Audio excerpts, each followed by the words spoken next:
What was his relationship with the Talmidim? He was very snappy. In the early years when he was healthy, he used to be very snappy. He fulfilled the position of the time. He used to scream at the students whenever there's anything wrong. He used to snap at them. He used to scream at them. He used to insult them. That's the way his father taught him. That's the way they were trained. I remember once he said a whole shiur. So he asked the kasha. We were scared to ask anything. He asked the kasha at the end. So he screamed at me in Yiddish that in the early years the shiur was always in Yiddish, till he realized there was one student who didn't understand Yiddish, so the next day the shiur switched to English. But the shiur always used to be in Yiddish. I remember once I asked the kasha, so he screamed at me in Yiddish, you should live so long like you understand Pshat and Taisus. So he used to scream like that, cursed, you know. So he asked what did I say that was wrong? He doesn't know. He thought it was also good kasha, he doesn't know. He used to be very, when someone would mispronounce a word in Gemara, he would snap. He always called on the students to read. You had to pronounce the words correctly. Gemara, the Rashi that does, you had to read it right. He would say, okay, read the Taisus, V'yesh Lema. What V'yesh Lema?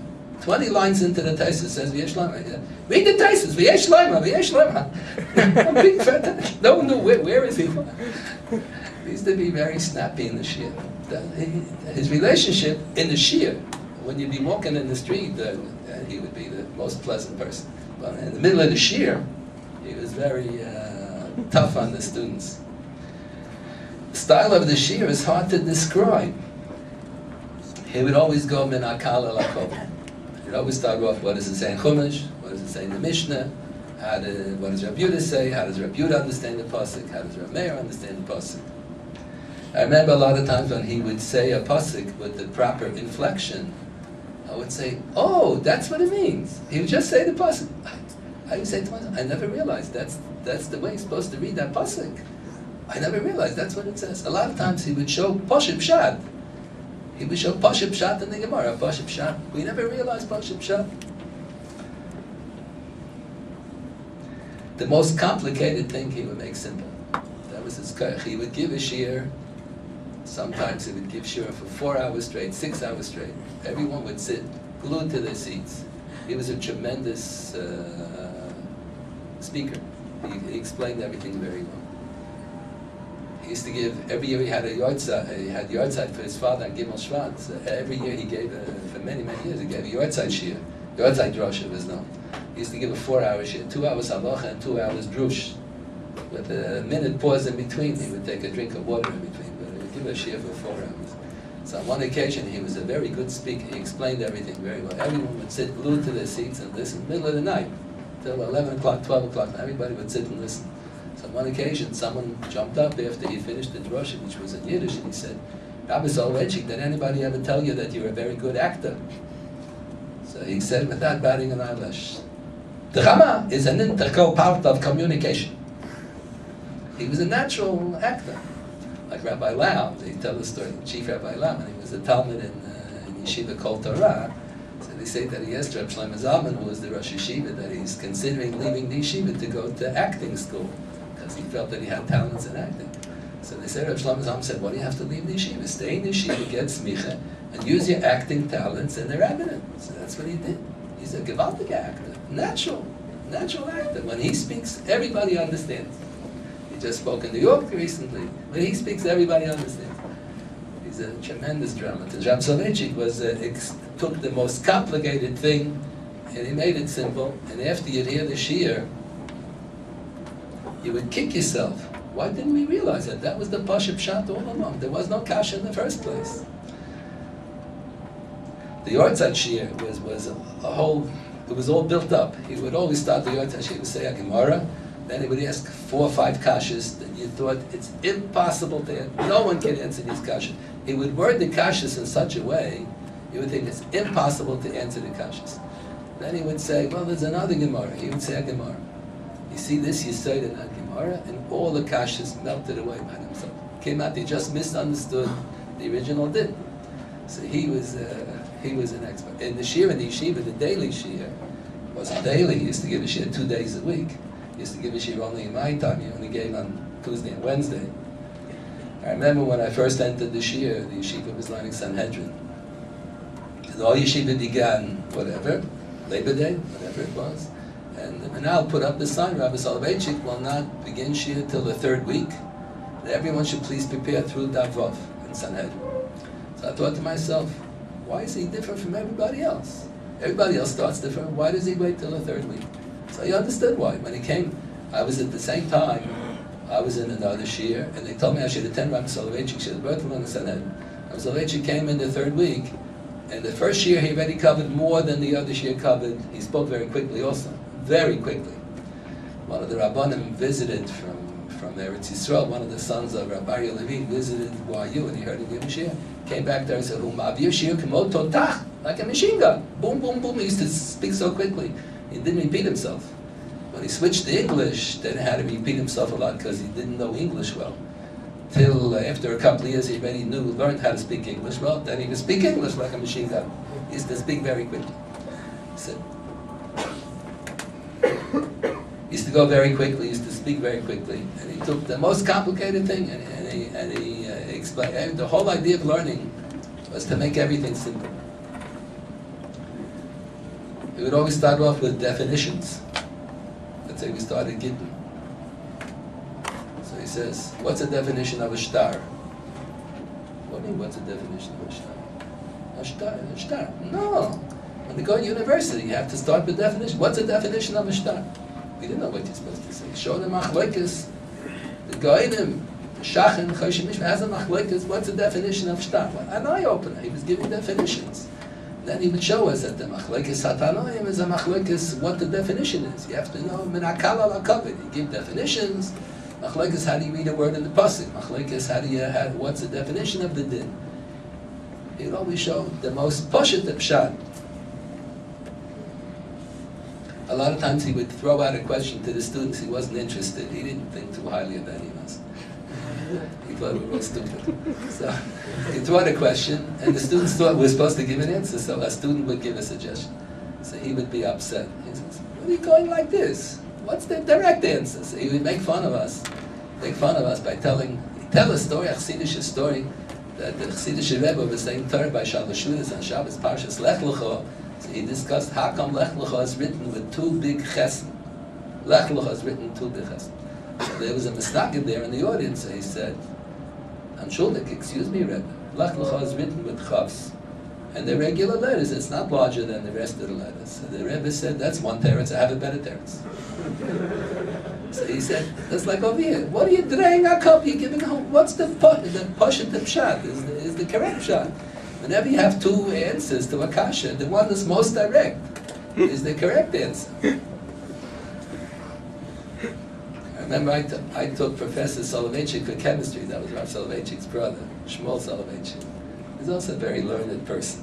He's a very nervous person. So he was teaching us. He taught chemistry. That year taught chemistry for the non-chemistry majors. I was not a chemistry major. So I was a math major originally. So he used to teach the history of chemistry, the history of science, a lot of history. So he was explaining to us that in the world of science, a lot of times when you're trying to explain a certain phenomenon, so you can give a whole fancy mahalach, and you can give a very simple mahalach, like a learning. You can give a fancy marach, and you can give a very simple. So the derech klal, 99% of the time, the interpretation that's most direct is the correct one. The one that's all complicated usually not correct. So he told us at that time they started to send Sputniks, spaceships all over. So he said, now that they have spaceships, so they know that the sun doesn't go around the earth goes around the sun. But he said, truth of the matter is, you can still faremfer. You can still say that the sun goes around the earth, and you can work out a long formula, but the formula will be so drawn out and complicated, and to assume that the earth goes around the sun is much more simple. So that's why the scientific world has accepted that the earth goes around the sun. Because if you have two mahalchim to explain a certain phenomenon, one is very, very complicated, and one is very clear cut, very simple. So usually the one that's simple is the correct one. That's the Rav Soloveitchik always used to make fun of the students. Giving such a complicated pshat in the Rambam, the Gemara. Give a simple pshat. That was his madrega. Everything was the most simple pshat. You know who does this? A lot of times they're shverer Rambams. Problems the Rambam doesn't correspond to the Gemara. So the Lechem Mishnah stands on his head, tries to explain the Gemara, Taisus Kasha, the Rambam thought this, the Rambam thought that.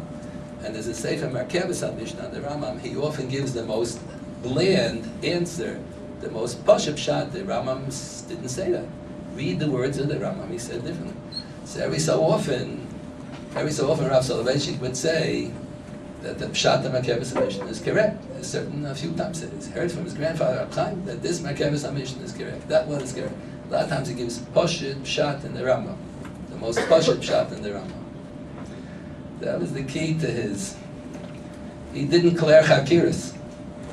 He never. This a new style. People claim that he picked it up from Rav Soloveitchik. It's true. They picked it up from Rav Soloveitchik when he was an old sick man and he wasn't able to prepare shir because he couldn't even read. He used to have someone read the Gemara for him. He couldn't prepare for the shir, so and he didn't remember anything. In the last years when he came to shir, he didn't remember. So they would be reading a din, so he would start to wonder what's the nature of the din. Is it this? Is it that? So he was weak and feeble at that time. So people remember that, so they think that's Rav Soloveitchik's style of shir. That wasn't. When he was healthy, that wasn't the style of the shir. Everything was worked out in advance. There were no chakiras. Rashi learns like this, and Taisus learns like that, and the Rambam learns like this. He didn't clear chakiras. Sometimes in presentation, after, like he said, his grandfather, in presenting it, so he had already worked it out in his mind. Presenting it, sometimes he would present it as a hakir. But that wasn't his style of learning. It's hard to define, it's hard to describe. People keep on printing more essays in English and in Hebrew about the brisker derech. Each person, everyone makes up postulates an assumption. The brisker derech is the correct derech, and I have the brisker derech. So they write their own derech. All of these descriptions don't, everything that they printed does not correspond, living or dead, to Rav Soloveitchik's style. And maybe it wasn't brisker derech. Maybe it wasn't the brisker derech. It was his derech. It was his derech. The ikar was that his shir was not complicated. His shir was very easy. But the main thing would be, he would explain one Gemara, not with svaras, with philosophy, explaining Gemara by showing you another Gemara. You see over there, you cite in that Gemara, so that shows that the pshat in this Gemara is like this. He had a certain degree of bikiyas. He didn't have a dripping bikiyas. He used to say the shir, and he used to say, Gemara in the Dorim, he didn't remember where, so he said, Velcha daf Aaron. Rabbi Aaron Lichtenstein used to sit next to him and say, Daf Yud Gimel Amud Beis, Daf Samach Gimel Amud Beis. He would always trip, with the kids. So they didn't remember. He didn't remember whether it's Amud Aleph or Amud Beis. Rav, he remembered which topic appears before which topic. And I remember things. I remember, it's a big fat Taisus here, a skinny little Taisus over there. Amud Aleph. He didn't remember Amud Aleph, Amud Beis. He didn't remember what the page looked like. He would see what the topic is. So he says, no, it's after that. No, it's before that. Somewhere in between these two.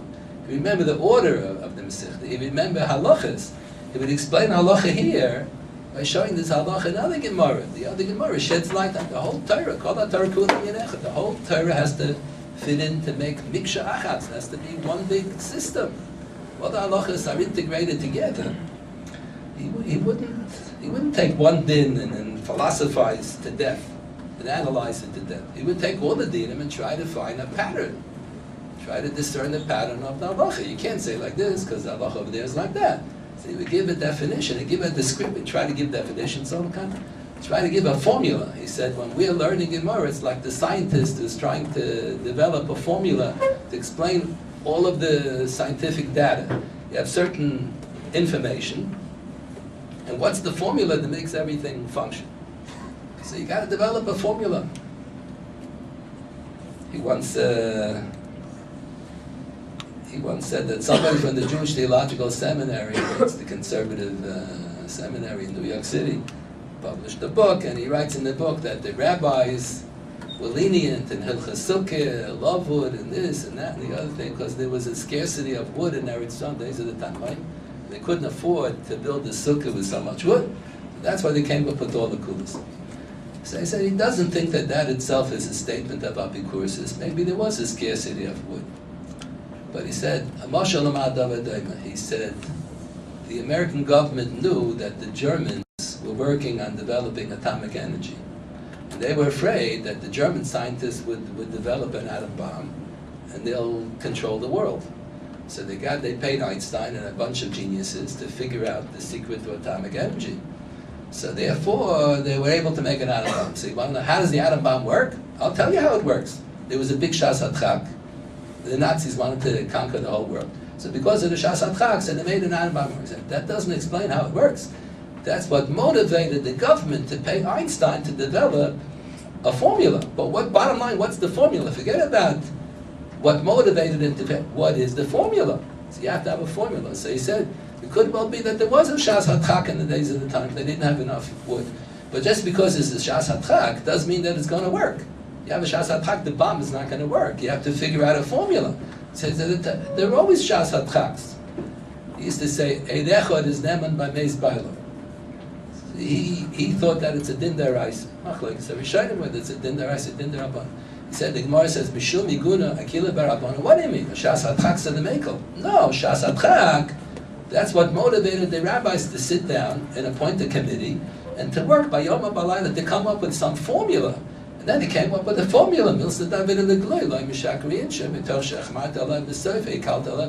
to come up with a formula. You can't just say Shas HaDchak Mekel. It doesn't work like that.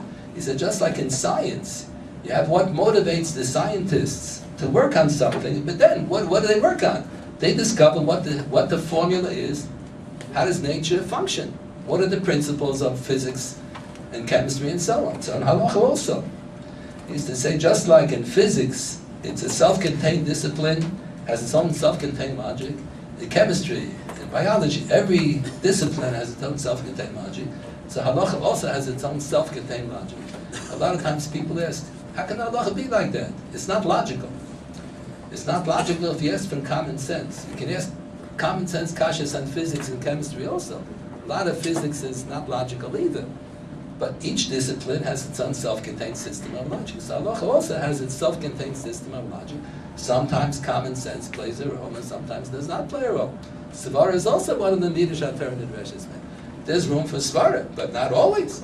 You can't ask the halacha is paradum is mentahir as atmeim and mentami as atar. That's the halacha. It's not logical. That's the halacha. A lot of halachas are not logical. When you're developing the details of the halachas, and then sometimes svara plays a role, sometimes not. There was a lot to discuss in his derech